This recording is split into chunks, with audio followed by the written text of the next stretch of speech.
Sejam muito bem-vindos a esta apresentação focada em uma análise clínica detalhada. Hoje o nosso objetivo é examinar a fundo um tema que se tornou de extrema relevância na medicina contemporânea. É fundamental destacar desde já que todo este conteúdo foi cuidadosamente produzido por mim, que sou médico gastroenterologista com particular interesse na nutrologia.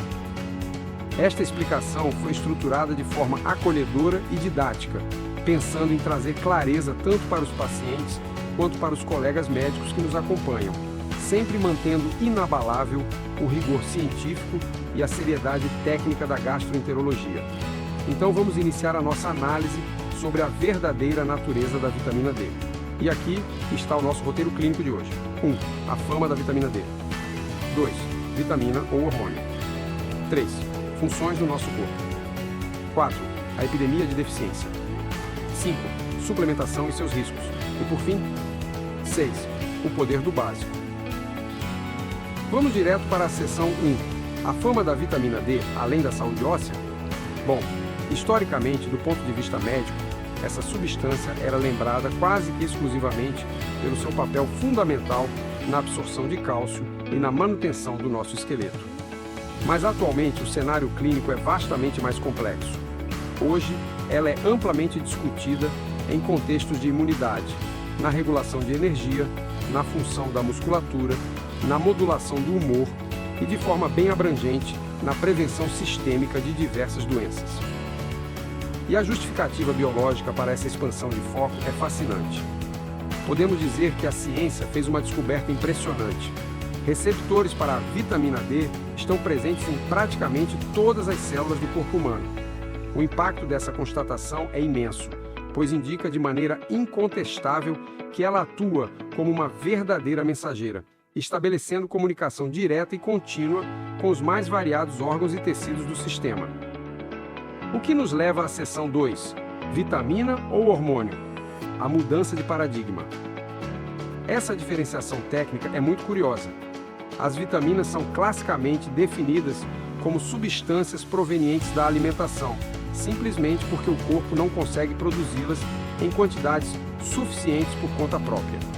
Em contrapartida, os hormônios são moléculas produzidas de forma autônoma pelo próprio organismo, projetadas especificamente para enviar mensagens e coordenar as mais variadas funções fisiológicas.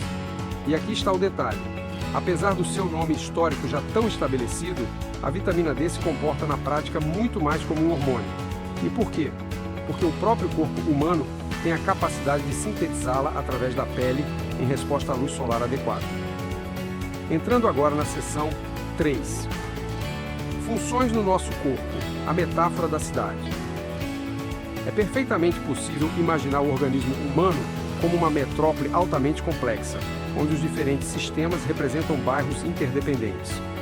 Como sempre costumo orientar a quem nos procura, a vitamina D funciona exatamente como um sinal de comunicação vital, que ajuda a semicidade a operar de forma orquestrada e equilibrada. Por exemplo, no barro dos músculos, ela atua de forma decisiva no combate à fraqueza, à fadiga e na prevenção de quedas, fator criticamente importante na geriatria e no cuidado com os idosos. No sistema imunológico, ela não age como uma poção mágica curativa, mas regula respostas equilibradas, otimizando a defesa contra infecções e inflamações. E nas complexas redes do cérebro e do humor, a sua presença influencia diretamente os níveis de energia e participa de mecanismos neurológicos fundamentais. Avançando para a seção 4, a epidemia de deficiência, a contradição moderna.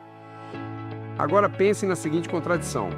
Se esta molécula é tão essencial para a fundação do funcionamento fisiológico, qual seria a razão científica para uma carência tão epidêmica nos dias de hoje? O detalhe é que o verdadeiro grande ativador deste pró-hormônio não reside primariamente nos alimentos. Impressionantes 85% da vitamina D provém diretamente da exposição solar. A dieta alimentar, mesmo em indivíduos que consomem peixes gordurosos ou gemas de ovo, contribui com uma fração minoritária, girando em torno de 15%. A conclusão baseada em evidências é que a alimentação isoladamente é, na imensa maioria das vezes, clinicamente insuficiente para atingir os níveis ótimos que o corpo precisa. E a raiz biológica desta epidemia de deficiência encontra-se perfeitamente alinhada aos fatores do nosso estilo de vida moderno. A humanidade alterou drasticamente o seu habitat diário. Hoje existe um confinamento crônico em ambientes fechados, sejam escritórios, apartamentos ou carros, somado a um aumento exponencial do tempo diante de telas. Paralelamente a este isolamento natural, o uso generalizado e muitas vezes necessário de protetor solar, o excesso de roupas e a barreira constante da poluição urbana bloqueiam severamente a síntese cutânea. O resultado patológico é muito evidente. A deficiência se tornou extremamente comum, até mesmo em países tropicais, de altíssima incidência solar. Vamos para a seção 5. Suplementação e seus riscos. Realidade clínica.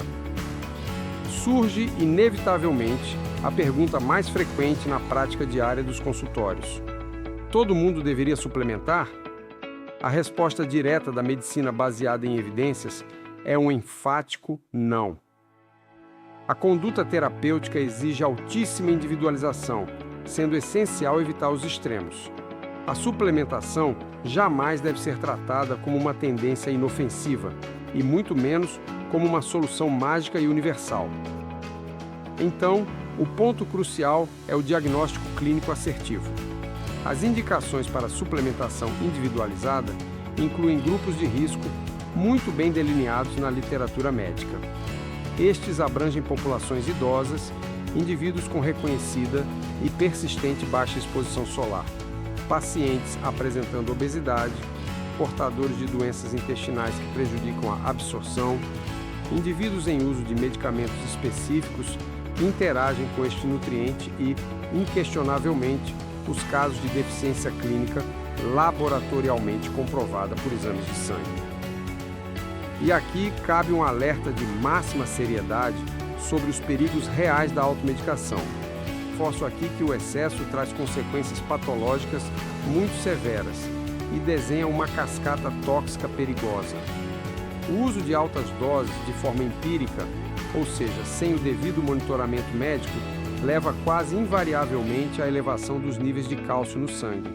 E esse quadro hipercalcêmico favorece rapidamente a precipitação de cálculos renais e culmina em uma silenciosa, porém grave, sobrecarga renal. A toxicidade provocada pelo excesso é um risco clínico iminente que não pode ser ignorado.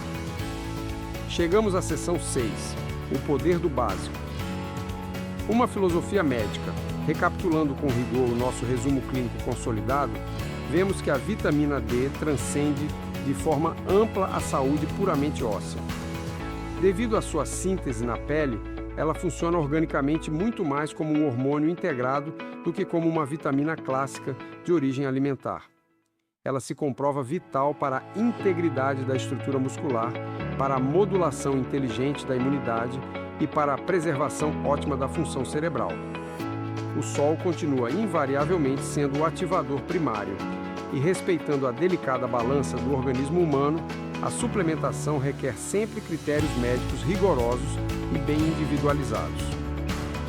Todo este conhecimento técnico converge para uma constatação filosófica e estrutural. A medicina moderna está redescobrindo algo muito antigo, a conexão entre o ser humano e o ambiente em que ele evoluiu. Existe uma força incalculável nos nossos hábitos originários. Garantir um sono estruturado e reparador, manter a constância do movimento físico, nutrir as células com qualidade e resgatar o contato diário e equilibrado com a luz solar permanecem sendo as intervenções primárias mais poderosas em qualquer abordagem de saúde verdadeira. Para encerrar esta análise, deixamos registrada esta importante reflexão. Será que estamos negligenciando o poder do básico em nossa rotina? É uma indagação que requer uma análise atenta sobre os alicerces do estilo de vida na sociedade contemporânea.